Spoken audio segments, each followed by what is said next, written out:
Okay okay. प्यारे बच्चों, भाइयों एवं बहनों, मैं doctor Ram Prasad Pal, academic counsellor, regional centre Lucknow, study centre Lucknow विश्वविद्यालय। आज हम चर्चा करने वाले हैं भारतीय मंत्रिपरिषद सचिवालय की, केंद्रीय सचिवालय की, मंत्रिपरिषद सचिवालय। भारत में सचिवालय जो है वो ब्रिटिश शासन की देन है। इस सचिवालय का मुख्य कार्य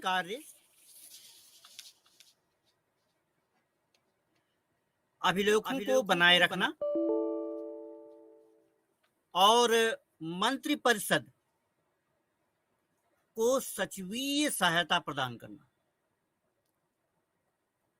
कहने का अभिप्राय है जो केंद्रीय मंत्रिपरिषद है, केंद्रीय मंत्रिमंडल है, उसकी सहायता के लिए ये सचिवालय का गठन किया गया। भारत में कैबिनेट सचिवालय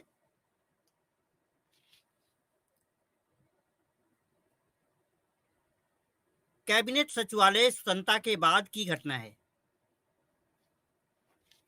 वैसे ऐतिहासिक दृष्टि से इसकी रचना स्वतंत्रता के पूर्व हो चुकी थी, लेकिन इसका वर्तमान स्वरूप स्वतंत्रता के बाद ही अस्तित्व में आया। भारत में मंत्रिमंडल सचिवालय का प्रारंभ उस समय हुआ जब भारत सरकार द्वारा गवर्नर जनरल की कार्यकारिणी में विभागीय व्यवस्था की नींव रखी गई थी। विभागीय व्यवस्था को कानूनी रूप लॉर्ड कैनिंग के शासनकाल, लॉर्ड कैनिंग का जो शासनकाल है वो 1861 में दिया गया। लॉर्ड कैनिंग के शासनकाल में इसका व्यवस्था की गई थी।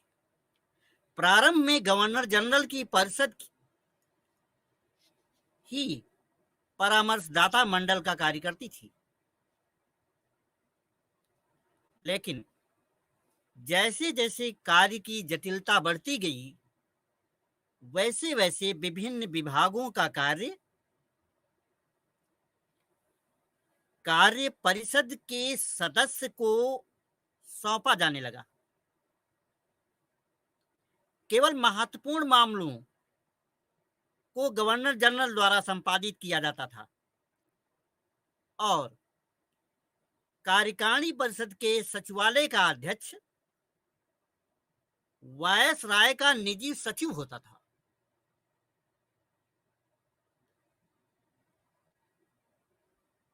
क्रमानुसार नवंबर 1935 में वायसराय के निजी जो सचिव था, वायसराय का निजी सचिव को कार्यकारिणी परिषद के सचिव का अतिरिक्त दर्जा प्रदान किया गया।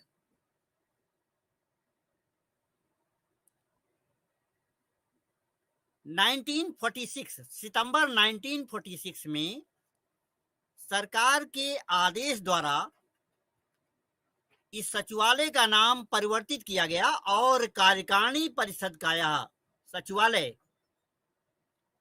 अब मंत्रिमंडल सचिवालय, कैबिनेट सेक्रेटेरिएट कहा जाने लगा।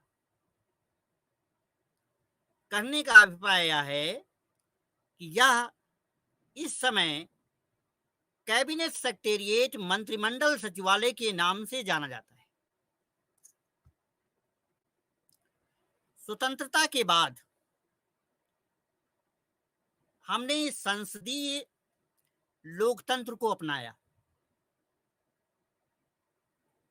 स्वतंत्रता के बाद हमने पार्लियामेंट्री सिस्टम को अपनाया, जिसमें एक मंत्रिपरिषद होता है जिसका अध्यक्ष प्रधानमंत्री होता है। हमारे लोकतंत्र में एक मंत्रिपरिषद होती है जिसका जो अध्यक्ष है, चेयरमैन है, वो देश का प्रधानमंत्री होता है। जब यह देखा गया कि मंत्रिमंडल, विशेषकर मंत्रिपरिषद को सचिवीय सेवा की आवश्यकता है,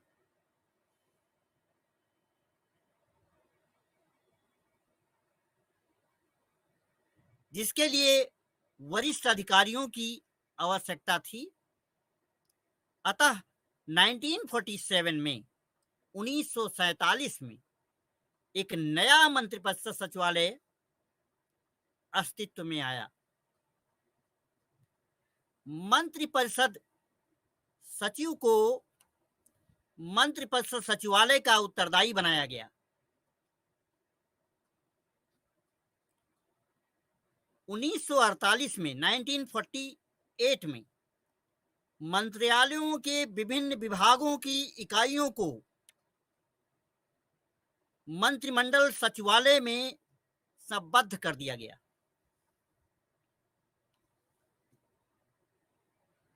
भारत सरकार के संगठन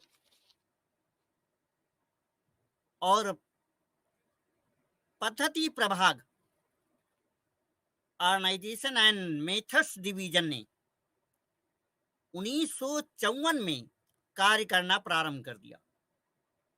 माइंड इट, 1954 1954 में इसने कार्य करना प्रारंभ किया। यह 1964 तक मंत्रिमंडल सचिवालय की पृथक स्कंध के रूप में बना रहा। 1964 में प्रशासनिक सुधार विभाग नाम का एक नया विभाग गृह मंत्रालय में स्थानांतरित किया गया। गृह मंत्रालय में स्थानांतरित किया गया। प्रथम प्रशासनिक सुधार आयोग के सुझावों के परिणाम स्वरूप एक केंद्रीय कार्मिक एजेंसी अगस्त 1970 में 1970 में स्थापित की गई और फरवरी 1973 में सीपीए की संस्तुति के आधार पर प्रशासनिक सुधार आयोग को वापस कैबिनेट में स्थानांतरित कर दिया गया। उसके बाद सन 1977 में जब जनता दल की सरकार थी, जनता दल सरकार के समय कार्मिक और प्रशासनिक सुधार विभाग को फिर से गृह मंत्रालय में स्थानांतरित कर दिया गया। पहले तो था ही, बाद में फिर भी इसको जो है गृह मंत्रालय में, जब जनता दल की सरकार थी तो कार्मिक और प्रशासनिक सुधार विभाग को फिर से जो है गृह मंत्रालय में स्थानांतरित कर दिया गया, ट्रांसफर कर दिया गया। तब से यह विभाग मंत्रालय में कार्य कर रहा है। इसका मतलब ये हुआ कि ये मंत्रालय 1977 से आज तक जो कार्य कर रहा है वो इसी विभाग में कर रहा है। मंत्रिमंडल सचिवालय का संगठन की अगर हम बात करें, ऑर्गेनाइजेशन ऑफ कैबिनेट सेक्रेटेरिएट, तो मंत्रिमंडल सचिवालय प्रधानमंत्री के अधीन है। क्यों? क्योंकि प्रधानमंत्री ही मंत्रिमंडल का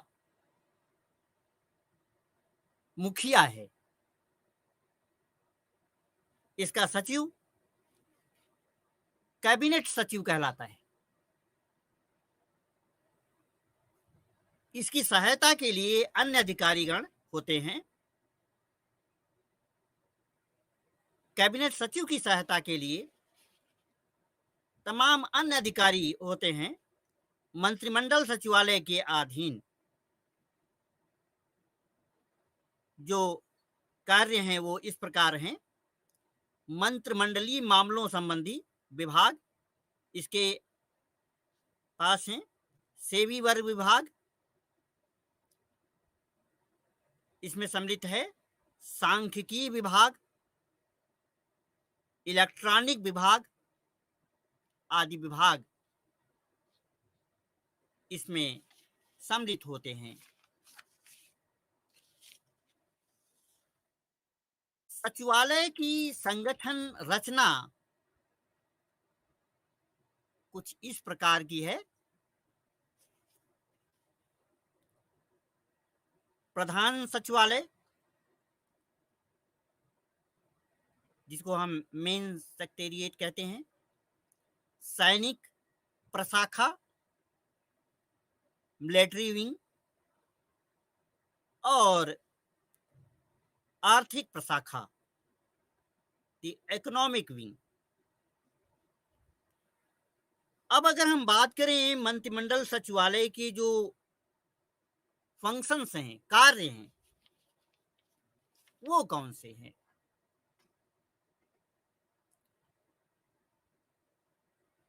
जैसा कि हम जानते हैं कि भारत में मंत्रिमंडल सचिवालय ब्रिटिश अनुभव का एक अनुकरण है। ब्रिटिशर्स की ये देन है। इसका भाग्य राजनीतिक कार्यकारी के उतार चढ़ाव और प्रधानमंत्री के दृष्टिकोण के साथ बदलता है। क्योंकि हम जानते हैं कि प्रधानमंत्री ही मंत्रिमंडल का मुखिया होता है, तो जो इसका स्वरूप है वो राजनीतिक जो उथल पुथल है, राजनीतिक उतार चढ़ाव है और प्रधानमंत्री की क्या नजरिया है, इसके साथ बदलता रहता है। मंत्रिमंडल सचिवालय केंद्रीय प्रशासन की एक धुरी है। केंद्रीय प्रशासन की धुरी के रूप में मंत्रिमंडल सचिवालय कार्य करता है। इसके अगर हम मुख्य कार्यों की बात करें तो इसके मुख्य कार्य निम्नलिखित कह सकते हैं। नंबर 1, मंत्रिमंडल की बैठकों के लिए कार्यसूची तैयार करता है। मंत्रिमंडल सचिवालय जिसकी प्रमुख कार्य है कि मंत्रिमंडल की जो बैठकें होती हैं उसके लिए कार्यसूची तैयार करता है और उसके विचारार्थ आवश्यक सूचनाएं और सामग्री उपलब्ध कराता है। मंत्रिमंडल के जो राजनीतिक मुखिया हैं, जिनको हम कैबिनेट मिनिस्टर कहते हैं, उनकी सहायता के लिए ये मंत्रिमंडल सचिवालय है। उनको आवश्यक सूचनाएं देता है और इसके साथ ही साथ उनको सामग्री भी जो है, लिखित सामग्री भी उपलब्ध करवाता है। मंत्रिमंडल की बैठकों में जो वाद विवाद होता है, सरकार पक्ष द्वारा, विपक्ष द्वारा, जो भी वाद विवाद होता है, जो चर्चाएं होती हैं, उनका रिकॉर्ड, जो निर्णय लिए गए हैं, उन निर्णयों का रिकॉर्ड मंत्रिमंडल सचिवालय रखता है और उन्हें सभी संबंधित मंत्रालयों को प्रसारित भी करता है, जो उससे संबंधित और उसके जो है विभाग हैं और जो उसके संबंधित मंत्रालय हैं, उनको भी प्रसारित करता है। ये उसका कर्तव्य है, ये उसका मुख्य कार्य है।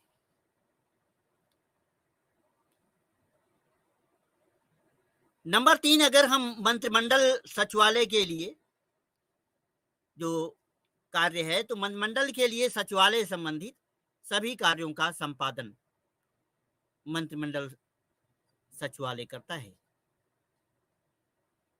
कैबिनेट सेक्रेटेरिएट करता है। राष्ट्रपति, उपराष्ट्रपति और सभी केंद्रीय मंत्रालयों को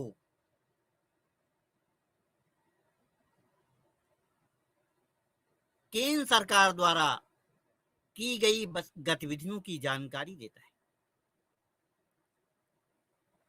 जैसा कि हम जानते हैं कि राष्ट्रपति देश का सर्वोच्च मुखिया है, संवैधानिक मुखिया है राष्ट्रपति। इसलिए जो भी केंद्रीय मंत्रिमंडल के द्वारा, जो भी प्रधानमंत्री के द्वारा निर्णय लिए गए हैं, जो भी कार्य किए गए हैं, इन सभी गतिविधियों को जानकारी देता है राष्ट्रपति को और उपराष्ट्रपति को।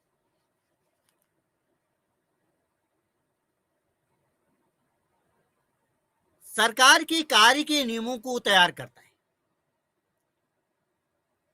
सरकार में कौन कौन से कार्य होने हैं, उनके मेन कार्यों को, उनके नियमों को तैयार करता है और उन्हें अंतिम रूप देता है। क्यों? ऐसा क्यों है? क्योंकि मंत्रिमंडल में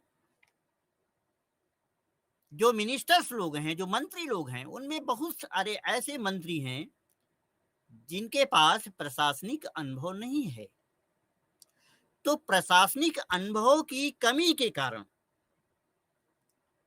ये उत्तरदायित्व कैबिनेट सेक्रेटेरिएट का बनता है, मंत्रिपरिषद सचिवालय का बनता है कि उनके नियमों के बारे में बताएं और उनको सही सही समय समय पर जानकारी देते रहें। अगले कार्य की अगर हम बात करें तो इसका कार्य विभिन्न मंत्रालयों के महत्वपूर्ण कार्यों में समन्वय करना है। मंत्रिपरिषद सचिवालय जो नाना प्रकार के मंत्रालय हैं, उनके जो महत्वपूर्ण कार्य हैं, उन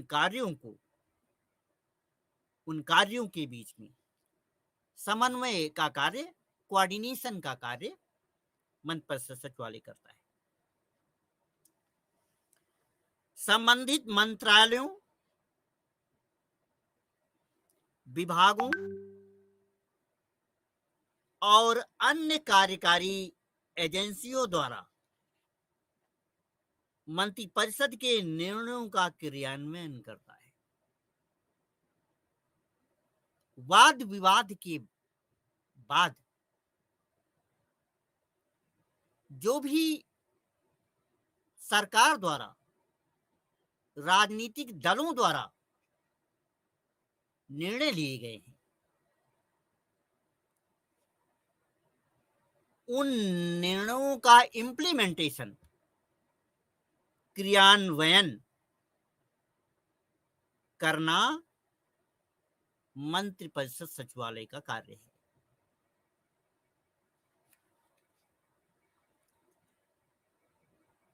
मंत्रियों की नियुक्ति, त्यागपत्र, मंत्रियों के विभागों का आवंटन आदि कार्यों को भी मंत्रिपरिषद सचिवालय देखता है।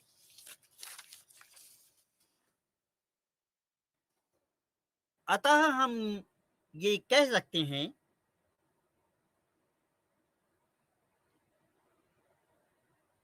कि कैबिनेट सचिवालय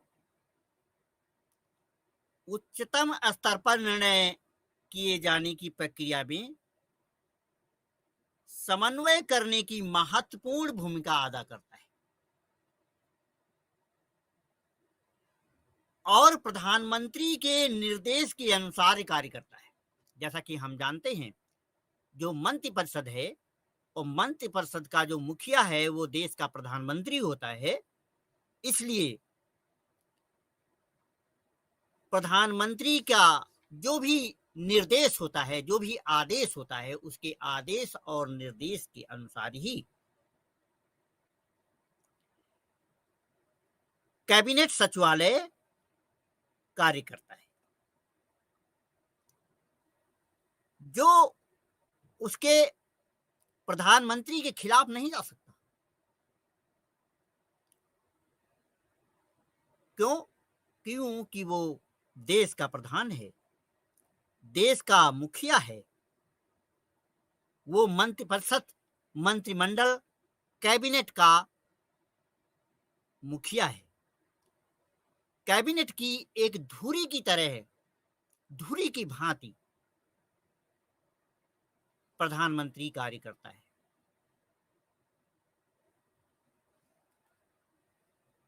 अगर हम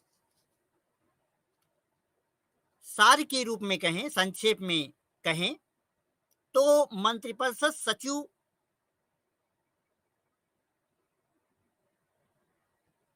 प्रधानमंत्री की आंख और कान होता है।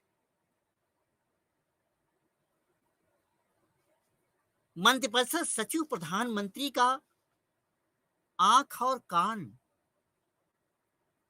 प्रधानमंत्री जिसकी सहायता के बिना अपने कार्यों को सही तरीके से, सही प्रकार से संचालित नहीं कर सकता। इसलिए एक बुद्धिमान आदमी, एक कुशल प्रशासक का होना अति आवश्यक है। और हम जानते हैं कि मंत्रिपरिषद का जो सचिव होता है वो एक सीनियर ब्यूरोक्रेट्स, सीनियर नौकरशाह होता है, वरिष्ठ नौकरशाह। इसीलिए क्योंकि वो प्रधानमंत्री, उसके ऊपर काफी कुछ निर्भर करता है। जो प्रधानमंत्री को केंद्र सरकार के कारोबार के संचालन में संपर्क बनाए रखने के लिए सक्षम बनाता है। प्रधानमंत्री को क्या करना है, कहां जाना है, इसकी रूपरेखा मंत्रिपरिषद सचिवालय तैयार करता है। इसलिए ऐसे पद पर एक सक्षम अधिकारी का होना अति आवश्यक है। लेकिन मंत्रिपरिषद सचिवालय का कार्य स्टाफ एजेंसी का होता है।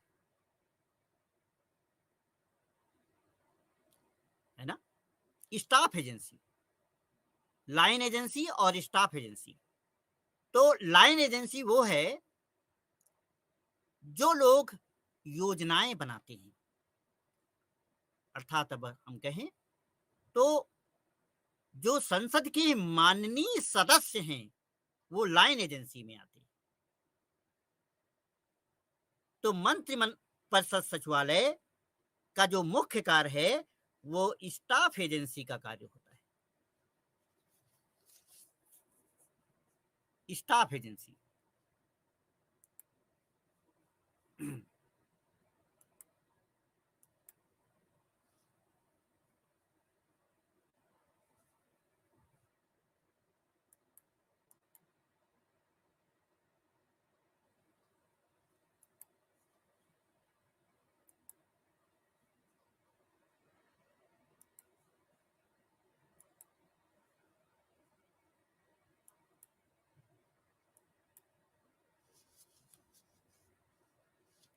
सॉरी स्टाफ एजेंसी का होता है जिसका कार्य प्रधानमंत्री की सहायता करना, ना कि संचालन करना।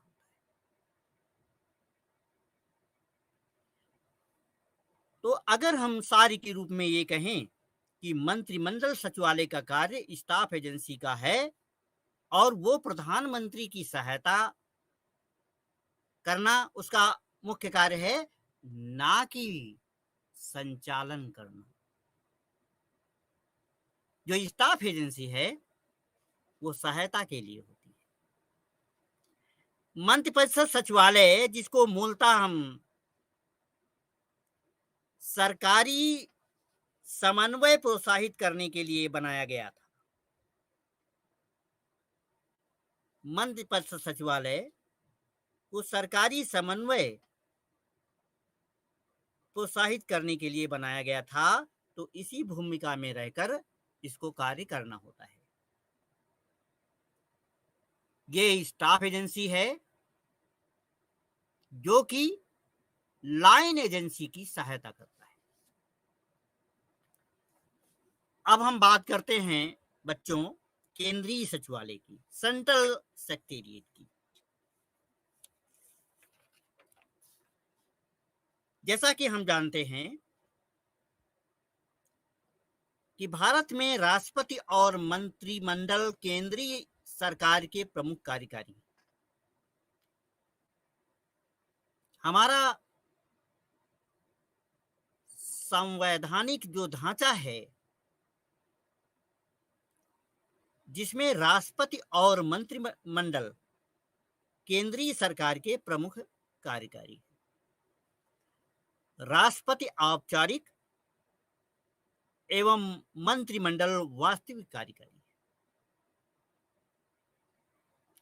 जो वास्तविक कार्यपालिका है, जो वास्तविक कार्यकारी है, वो है मंत्रिमंडल, वो है मंत्री, वो है जनता के प्रतिनिधि। केंद्र सरकार की कार्यपालिका शक्ति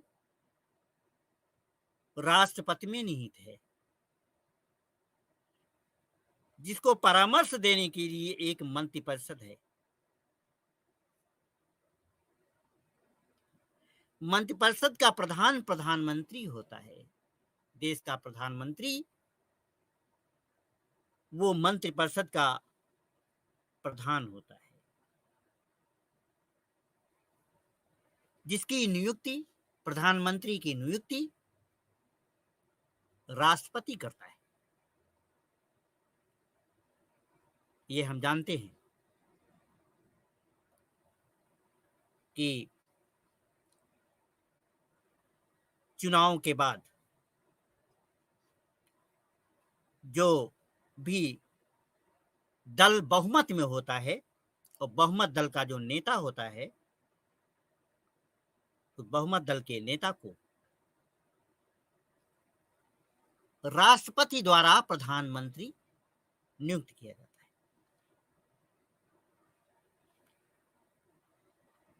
अब हम बात कर रहे हैं केंद्रीय सचिवालय की।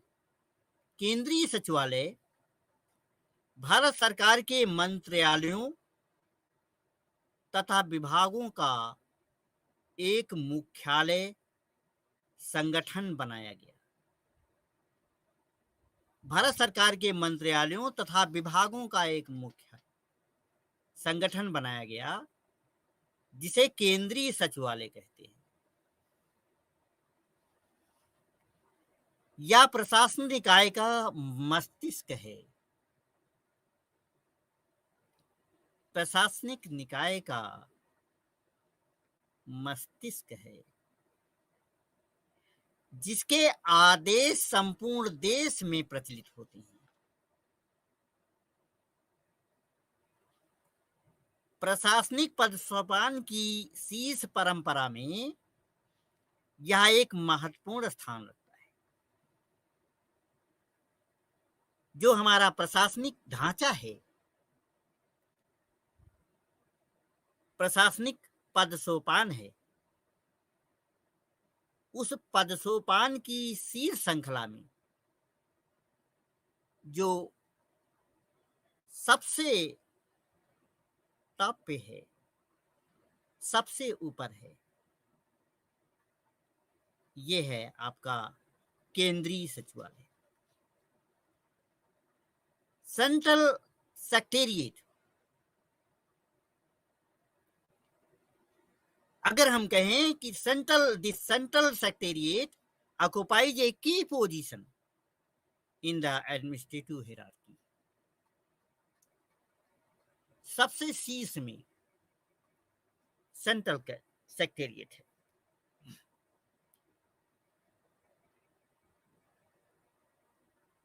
अगर हम इसकी व्यापक रूप से बात करें तो व्यापक अर्थ में सचिवालय शब्द से तात्पर्य सचिवों के कार्यालय से होता है।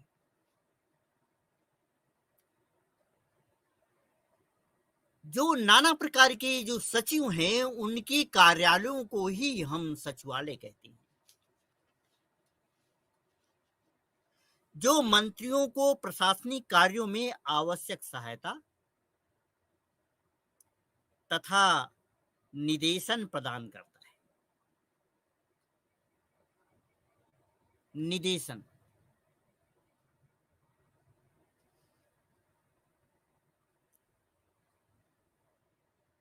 जैसा कि हमने पहले बताया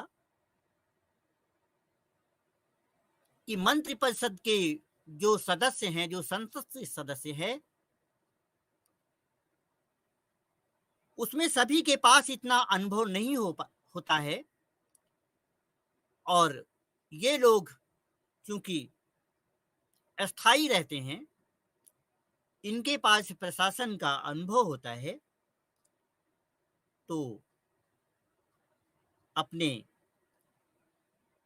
प्रशासनिक कौशल के कारण, ज्ञान के कारण ये मंत्रियों को जो है प्रशासनिक सहायता देते हैं और उन्हें निर्देशन प्रदान करते हैं। इस शब्द की उत्पत्ति भारत के प्रशासन में उस समय हुई जब अंग्रेजों ने अपने उपनिवेश में सचिव की सरकार स्थापित की। सचिव की सरकार स्थापित की। स्वाधीनता के बाद सरकारी सत्ता जनता द्वारा निर्वाचित मंत्रियों के हाथ में आई,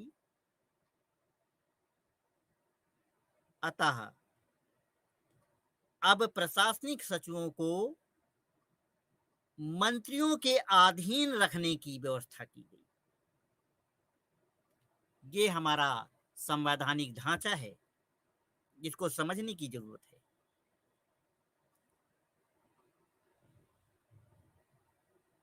प्रशासनिक जो सचिव है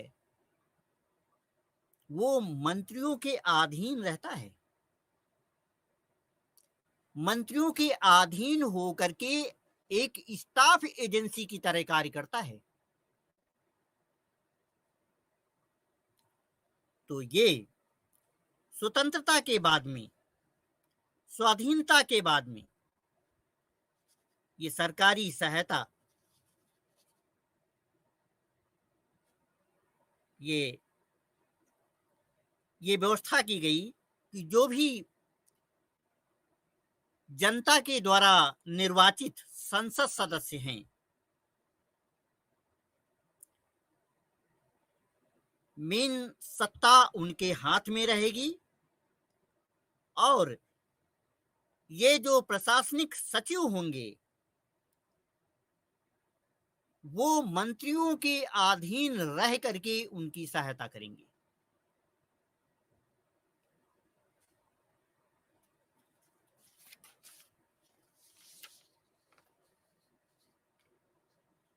केंद्रीय सचिवालय का जो वर्तमान संगठन है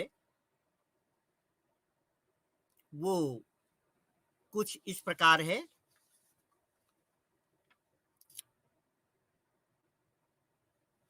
जो टॉप पे जो पद सोपान में सबसे ऊपर है वो सचिव होता है। सचिव मंत्रालय का अध्यक्ष होता है और जैसा कि मैंने बताया कि सचिव एक सीनियर नौकरशाह, वरिष्ठ नौकरशाह होता है। फिर उसके नीचे विभाग आते हैं, तो हर विभाग का सचिव विभाग का अध्यक्ष होता है।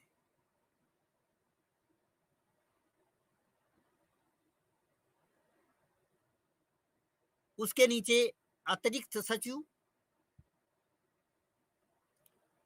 एडिशनल सेक्रेटरी, सेक्रेटरी जो मंत्रालय का एक अध्यक्ष है, उसके नीचे सेक्रेटरी जो विभाग का अध्यक्ष है, फिर अतिरिक्त सचिव जो अनेक सेक्शनों की एक विंग का अध्यक्ष होता है। जो अनेक सेक्शन हैं उन सेक्शनों में एक विंग है, उस विंग का जो है अध्यक्ष होता है। फिर संयुक्त सचिव आते हैं। संयुक्त सचिव या कहें उप सचिव, ये 4 सेक्शनों की एक डिवीजन का अध्यक्ष होता है। उसके बाद अवर सचिव होते हैं जो 2 सेक्शनों की एक ब्रांच का अध्यक्ष होता है। फिर उसके नीचे अनुभाग अधिकारी आते हैं।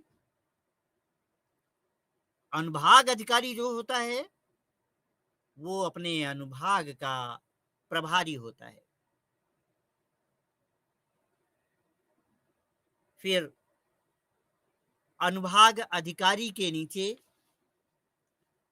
सहायक अनुभाग अधिकारी होते हैं और जो सहायक अनुभाग अधिकारी होते हैं वो अनुभाग अधिकारी की सहायता के लिए होते हैं। उसके बाद सहायक अनुभाग अधिकारी के नीचे लिपिक आते हैं और इसमें वरिष्ठ लिपिक हैं और कनिष्ठ लिपिक भी हैं। ये जो केंद्रीय सचिवालय का वर्तमान संगठन है उसके अंतर्गत ये टाइपिस्ट, लिपिक, इसमें वरिष्ठ लिपिक और कनिष्ठ लिपिक होते हैं। तो ये हमारे केंद्रीय सचिवालय का जो वर्तमान समय में संगठन है उसकी रचना कुछ इस प्रकार है। केंद्रीय सचिवालय केंद्रीय सचिवालय केंद्रीय विषयों को प्रशासित करने के लिए एक बुनियादी संस्थान है।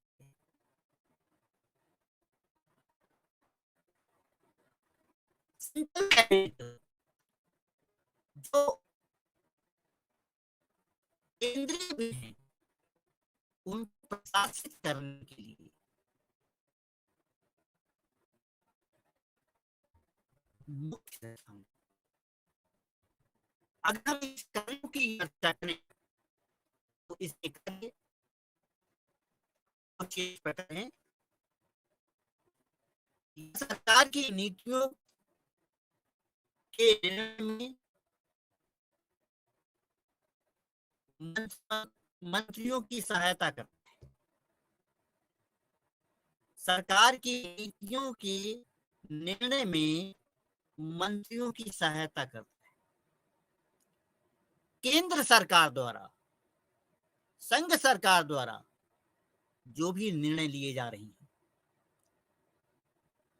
संसद में पक्ष और विपक्ष, सरकार और विपक्ष द्वारा वाद विवाद के बाद जो देश के विकास के लिए निर्णय लिए जा रहे हैं, जो नीतियां बनाई जा रही हैं, उसमें केंद्रीय मंत्रियों की सहायता करना ये केंद्रीय सचिवालय का कार्य है।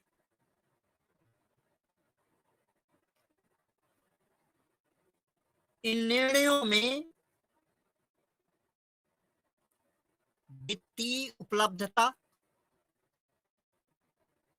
मानव संसाधन उपलब्धता, फाइनेंस, जैसा कि हम जानते हैं प्रशासन बिना वित्त के नहीं चल सकता, तो वित्तीय उपलब्धता करवाना और मानव संसाधन की, मैन पावर प्लानिंग की व्यवस्था करवाना, उपलब्धता करवाना, और इसके साथ ही जो उससे संबंधित मंत्री है, संबंधित मंत्री के समक्ष मसौदा रखने से पहले उस पर गहन चर्चा करना, गहन चर्चा करना, ये भी केंद्रीय सचिवालय का मुख्य कार्य है। क्योंकि मंत्री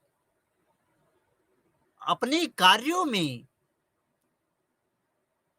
अधिक निपुण नहीं है, उन्हें प्रशासन का अनुभव नहीं है, तो प्रशासनिक मामलों में कितना वित्त खर्च होगा, कितने लोग लगेंगे, मानव संसाधन कितना होना चाहिए, इसकी पूरी जानकारी देना, इसका पूरा मसौदा तैयार करना,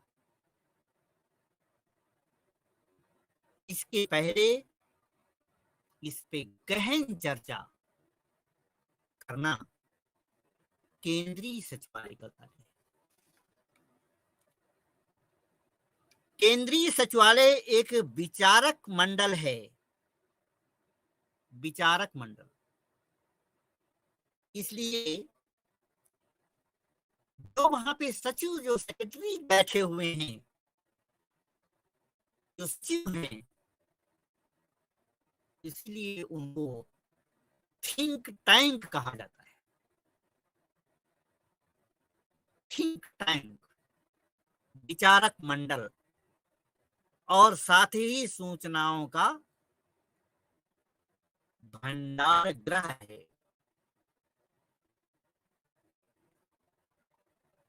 केंद्रीय सचिवालय से सूचना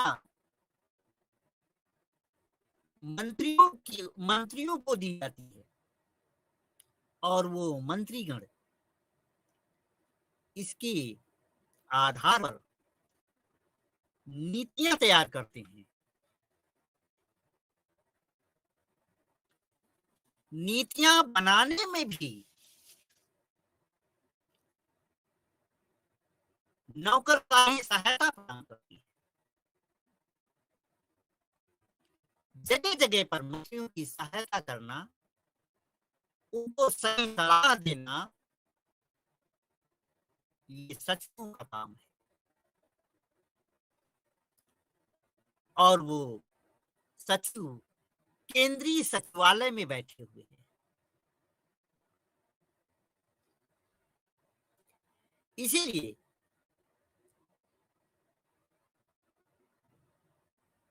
सारी सूचनाओं का जो भंडार गृह है,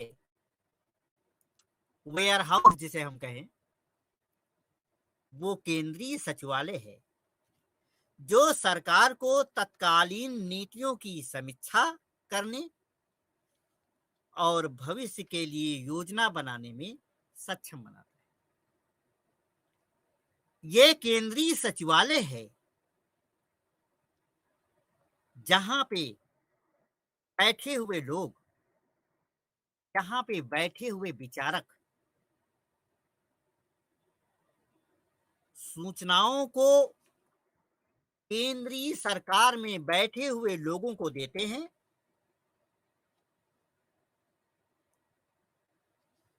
जो नीतियां बनाई गई हैं उनकी समीक्षा करते हैं और भविष्य के लिए जो भी नीतियां, जो भी योजनाएं बनाई जा रही हैं, उनको सक्षम बनाते हैं। ये कार्य जो है हमारे केंद्रीय सचिवालय का है।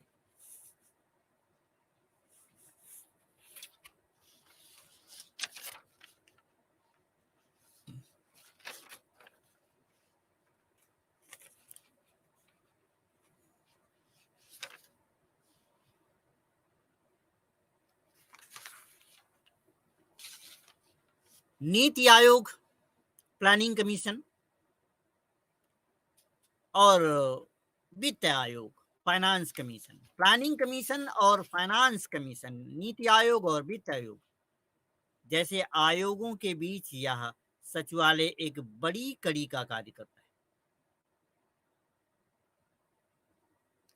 क्यों? क्योंकि देश के विकास के लिए, देश के लिए जो योजनाएं तैयार की गई हैं, इन योजनाओं को तैयार करना नीति आयोग का काम है। इसके लिए प्लानिंग कमीशन बना हुआ है और इन नीतियों को क्रियान्वित करने के लिए, उनका इम्प्लीमेंटेशन करने के लिए वित्त की आवश्यकता होती है।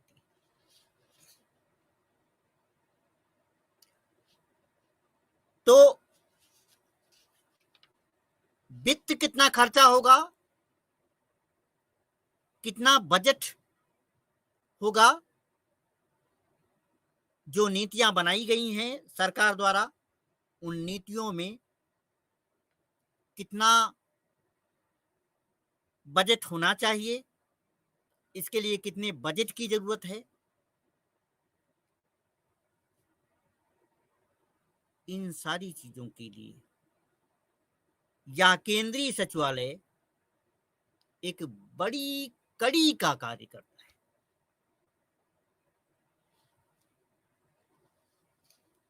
ये कहिए कि एक पुल का कार्य करता है। सचिवालय सरकारी नीतियों को बनाने में संबंधित मंत्रियों की मदद करता है। एक बार नीतियों को तैयार होने के बाद यह सचिवों का उत्तरदायित्व है कि वह इन नीतियों के कार्यान्वयन पर ध्यान रखे। नीतियां तो माननीय संसद सदस्यों के द्वारा बनाई जाती,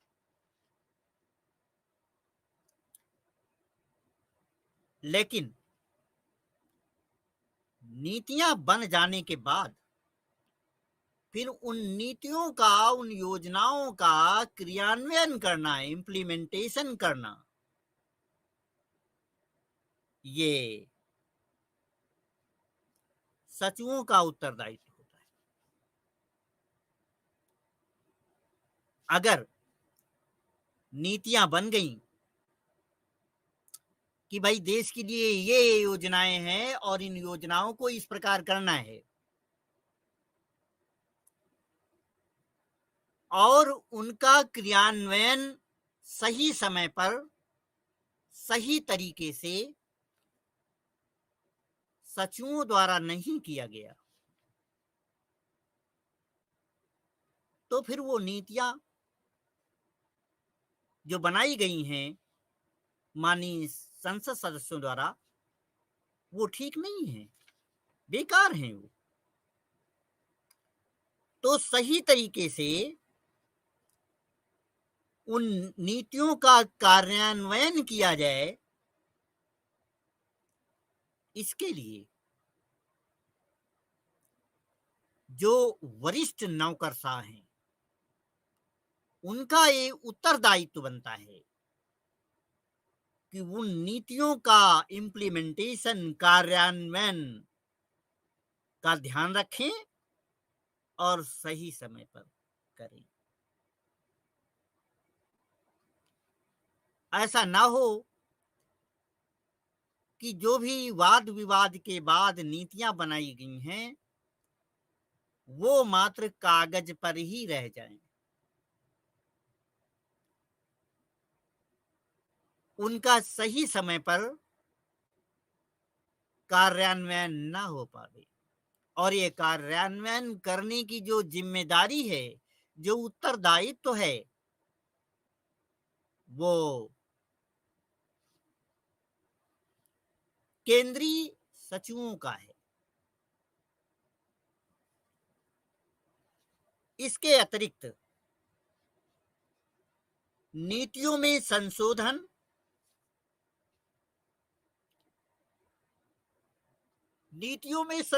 करना भी सचिवों का मुख्य कार्य है। अगर किसी प्रकार उसमें त्रुटि हो गई है, तो उस त्रुटि को सुधारना भी सचिवों का कार्य है। नीतियों को प्रभावशाली बनाने के लिए नियमों और विनियमों का निर्माण करना भी केंद्रीय सचिवों का है।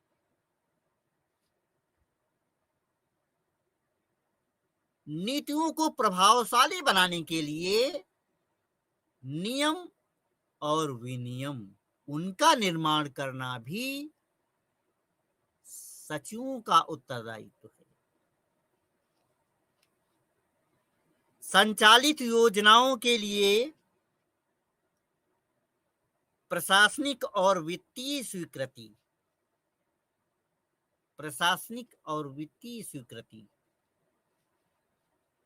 क्षेत्रीय योजनाओं में भाग लेना व कार्यक्रमों को तैयार करना,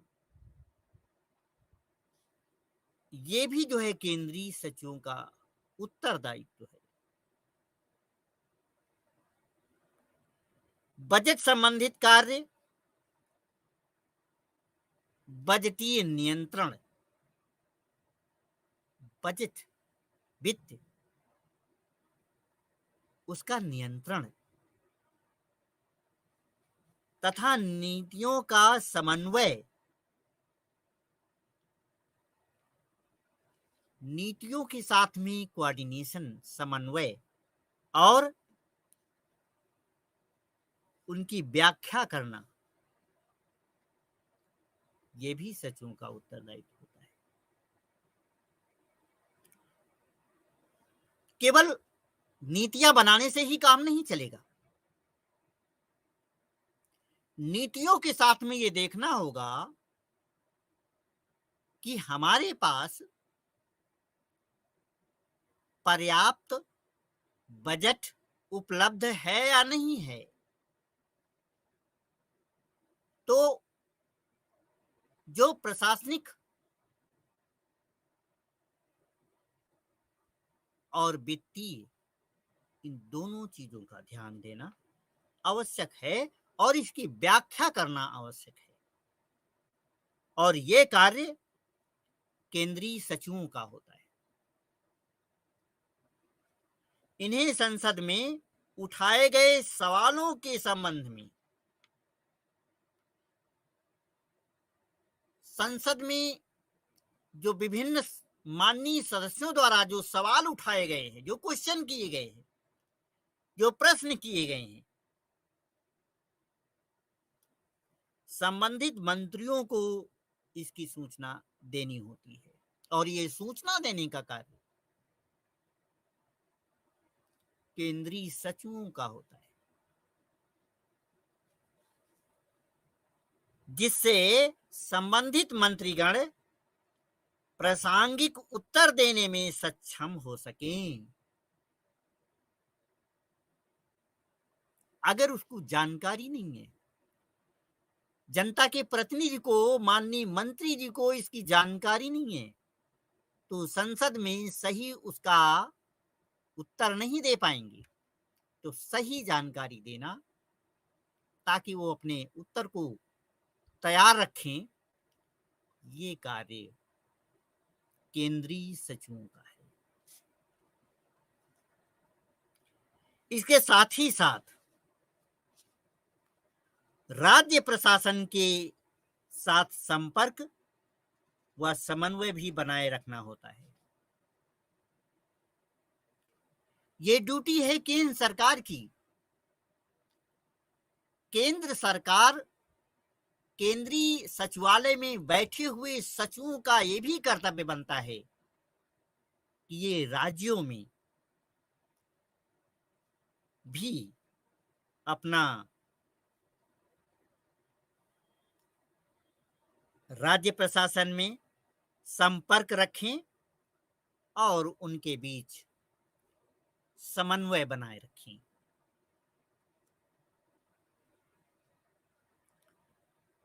भारतीय प्रणाली में, जैसा कि हम जानते हैं, समानज्ञ और विशेषज्ञ के कार्यों के बीच कोई विशेष सीमा रेखा विद्यमान नहीं होती। ये जो वरिष्ठ नौकरशाह हैं, ये नौकरशाह समानज्ञ भी होते हैं, जर्नलिस्ट और स्पेशलिस्ट विशेषज्ञ होते हैं। इनके बीच में कोई विशेष जो है सीमा रेखा विद्यमान नहीं होती है। इसलिए कभी कभी विशेषज्ञ कुछ विभागों के पदेन अध्यक्ष के रूप में भी कार्य करते हैं।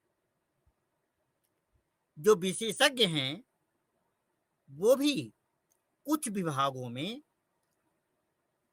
एक पदेन अध्यक्ष के रूप में कार्य करते हैं, जिसे नीतियों का निष्पादन आसान हो जाता है। क्यों? क्योंकि वो अपने विषय की, अपने क्षेत्र के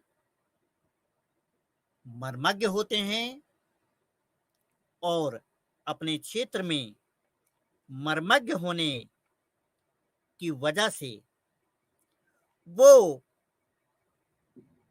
सही सलाह देते हैं और जिससे नीतियों का जो निष्पादन है वो आसान हो जाता है और वो सही रूप से प्रभावी नीतियां बनती हैं। इस प्रकार केंद्रीय सचिवालय एक महत्वपूर्ण भूमिका निभाता है और भारतीय प्रशासन में एक प्रतिष्ठित स्थान रखता है। केंद्रीय सचिवालय, जो कि केंद्रीय प्रशासन की रीढ़ है, इसकी भूमिका बहुत महत्वपूर्ण है। इसलिए भारतीय प्रशासन में केंद्रीय सचिवालय का जो कार्य है वो सराहनीय है, एक प्रतिष्ठित कार्य है।